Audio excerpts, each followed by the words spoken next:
I'm Rick Harp. This is your APTN News Brief for Thursday, January 4th. The Nisga'a Nation in northwestern British Columbia has launched a civil suit against the Raven Claw Outlaws, an apparently self-proclaimed indigenous organization.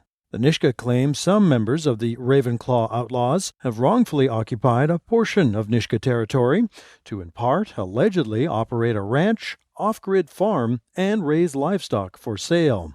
And according to the website for Raven Claw Outlaws, they do not recognize governmental legislation on traditional lands.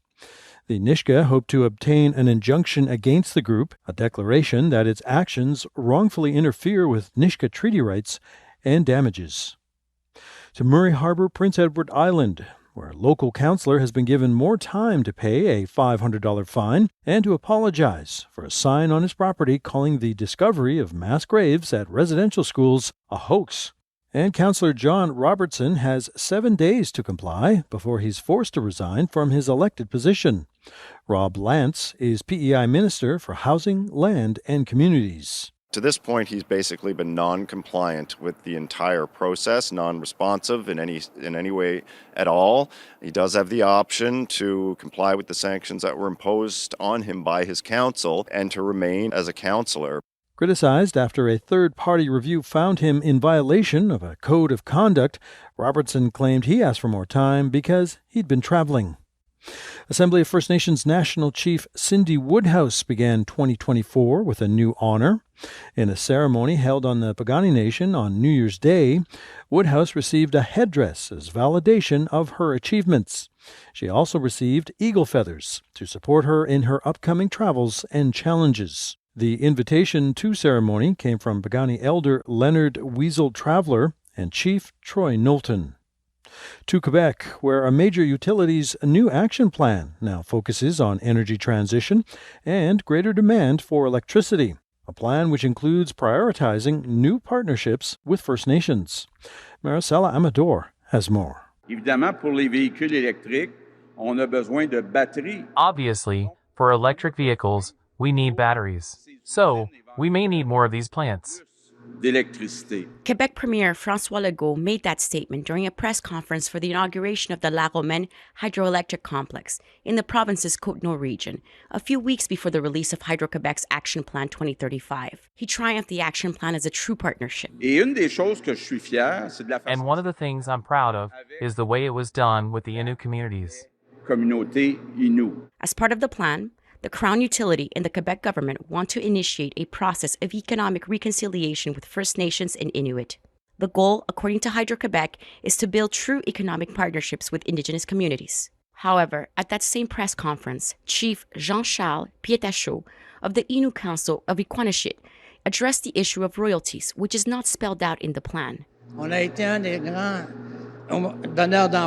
We have been a significant job creator thanks to the agreements we've made. However, as I mentioned, we need to rethink the way things are done. Pietachot told APTN News that he's had discussions with the public utility regarding any potential future hydro development on the Magpie River, also located in the Côte-Nord region of Quebec, about 164 kilometers from the La Romaine complex. We had concerns about certain rivers, especially in my region. The Magpie River should be protected in its entirety. There shouldn't even be a development on this river because it's very, very important. It should stay as it is. In 2021, the Magpie River was the first river in Canada to be granted legal personhood to protect it from future development. The chief said that Hydro-Quebec and the government have assured him that there will be no work on the Magpie River. However, Pietachot is not convinced and would like to have a formal agreement in place. We're often told that we're going to be consulted, but it's the way things are done. What are the arrangements? What is consent? You really need consent. After the action plan was announced, the Innu Nation released a statement emphasizing the need for consultation and the recognition of Aboriginal rights and title. Francis Labbé, a spokesperson for Hydro-Quebec, said the utility has been moving towards economic reconciliation for some time now. There were mixed reactions. On the other hand, there were other communities who were enthusiastic about our approach. But what I really want to say here today is that everyone needs to be convinced. The projects that are going to be carried out will be done in partnership, and no projects will be imposed, and the discussions are going to start right now. It's already started. Gilbert Dominique from the Mashtouyatsban Council said that ongoing discussions with Hydro-Quebec have been positive, and added that for his community, the first step towards economic reconciliation is to build a relationship on a nation-to-nation basis with Hydro-Quebec, who represents the government's interests. Before actually seeing how we're going to roll out the projects, and how, after that, we're going to tie in the other partners, because there are going to be others in our economic ventures that we're in the process of creating. So this is a completely new approach for Hydro-Quebec. I think it's inspiring for the future. For Pietachot, however, Hydro-Quebec still has a long way to go. We know them well enough. We know them because I've been dealing with them for years. Then there's mistrust, and trust has not yet been established at our level. And economic reconciliation? We're still a long way off, because they may hear us, but are they actually listening to us? That's the question.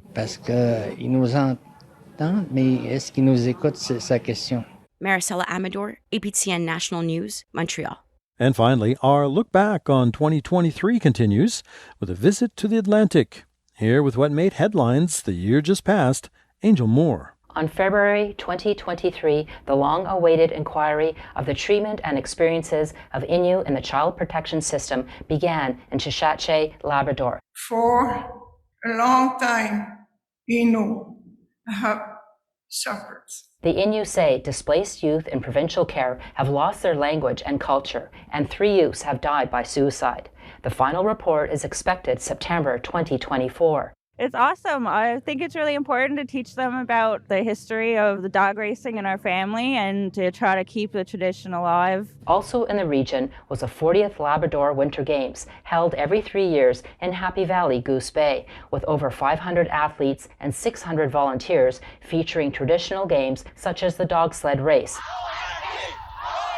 Later in the summer, Jabukduk, Mi'kmaq for Halifax, and the Millbrook First Nation hosted the 10th North American Indigenous Games, welcoming over 5,000 athletes and volunteers from over 700 Indigenous nations, competing in 16 sports at 21 venues held over 7 days.